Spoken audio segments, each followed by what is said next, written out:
The small cafe on the corner of Maple Street smelled of roasted coffee beans and fresh cinnamon rolls. It was warm, welcoming, and always full of laughter. Every morning, Emma Reed wiped down the counters with the same soft smile that had carried her through 5 long years. 5 years since she'd last seen him. Ethan Blake. The name still stirred something deep inside her. Bitterness, pain, and something she buried long ago, love. He'd been everything once. Her boss, her best friend, the man who promised forever. Until one day, forever ended. Ethan had walked away, without warning, without goodbye. The morning she found out she was pregnant. She'd tried calling him, but his number was disconnected. She'd even gone to his office, only to be told he'd move abroad to expand his company. Emma was left with a broken heart and a life growing inside her. But she survived. She raised her daughter, Lily, on her own. She opened this cafe with nothing but an old dream and sleepless nights. And now, every morning, as Lily drew pictures behind the counter, Emma felt proud. Until that morning, the little bell over the door chimed, and Emma looked up, freezing mid-sentence. A tall man in a tailored navy suit walked in, brushing snow from his shoulders. His presence was commanding, his aura unmistakable. Ethan Blake. Her breath caught in her throat. He looked older, sharper. The same dark hair, though a few silver strands touched his temples. The same intense gray eyes that used to make her heart skip. Only now they looked weary. "Good morning," he said softly, stepping closer to the counter. "Coffee. Black. Please." Emma blinked rapidly, forcing herself to breathe. Of course.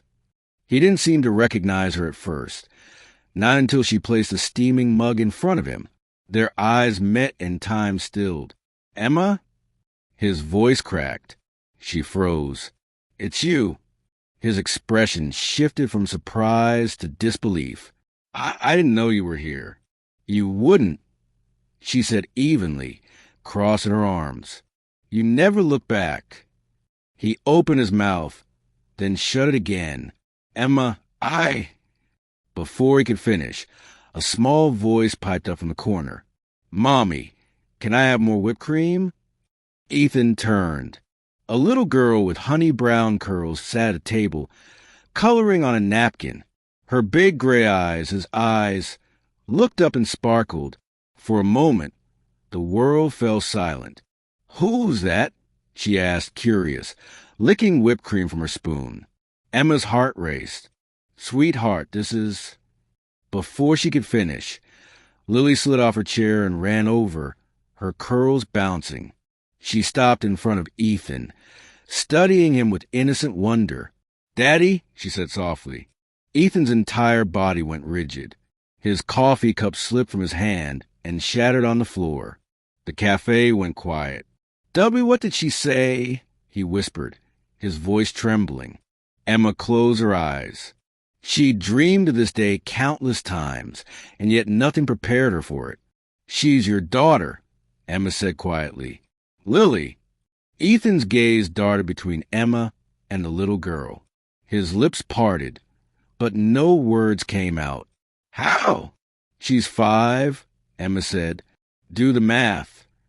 He stepped back, as if the truth physically hit him. "Emma, I didn't know. You never told me."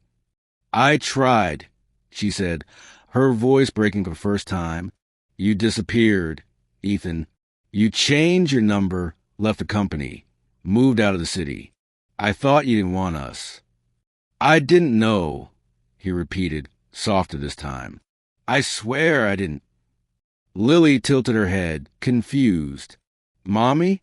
Why is he crying?" Ethan crouched down, blinking fast as tears welled up. "Hey, sweetheart." His voice was a whisper. "I'm sorry. I'm so sorry." She smiled shyly, then reached out, touching his cheek with her tiny hand. "You look like me." He let out a shaky laugh, nodding. "I guess I do." Emma's throat tightened.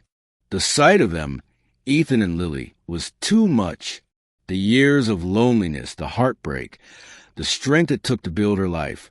It all came rushing back. "I don't know what you want from us, Ethan," she said, her voice trembling but firm. "But Lily doesn't need confusion. She's happy. She's safe. Please don't." He stood, turning toward her, eyes filled with regret. "Emma, please.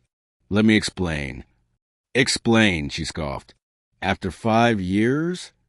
"I didn't leave you," he said quickly. "My father did. He took over the company after my mother died and sent me overseas without warning. I lost everything, my phone, my contacts. He cut me off completely. I tried coming back a year later, but you were gone. No one knew where you were." Emma stared at him, stunned. "I never stopped looking," he continued, voice breaking. "Every city I visited, I checked cafes, because you always dreamed of owning one. But I never found you." She blinked, tears slipping down her cheeks. "Ethan, I should have fought harder," he whispered. "I should have found you sooner. But I swear to you, Emma, if you give me a chance, just one, I'll spend the rest of my life making up to you, to both of you." Lily tugged on Emma's sleeve. "Mommy, can Daddy come to my school fair tomorrow?" Emma inhaled sharply. Ethan froze, his eyes filling again. If Mommy says it's okay." Emma's heart ached. The truth was, she'd built walls around herself to survive. But as she looked at him, at the man she'd once loved, now kneeling before their daughter, she realized maybe, just maybe, it was time to stop fighting the past. She sighed softly, one step at a time. He nodded quickly, relief washing over his face. "That's all I ask." Lily beamed and threw her little arms around his neck. "I have a daddy now," she squealed. Ethan held her tight, closing his eyes as if he'd finally found the missing piece of his soul. Emma turned away, wiping her tears. Outside, snow began to fall, just like the night he'd left. Only this time, he wasn't walking away. Later, as the cafe closed and Ethan helped Lily with her coat, Emma caught him looking at her with that same gentle, familiar smile. "Emma," he said softly, "thank you for not giving up on life, even when I gave up on you."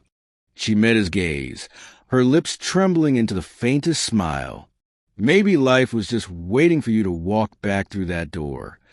He reached out, hesitating, then brushed a strand of hair from her face. "For good this time," he promised. And for the first time in years, Emma believed him. Outside, the little bell chimed again as the door closed behind them. Ethan carrying Lily in his arms, Emma walking beside them,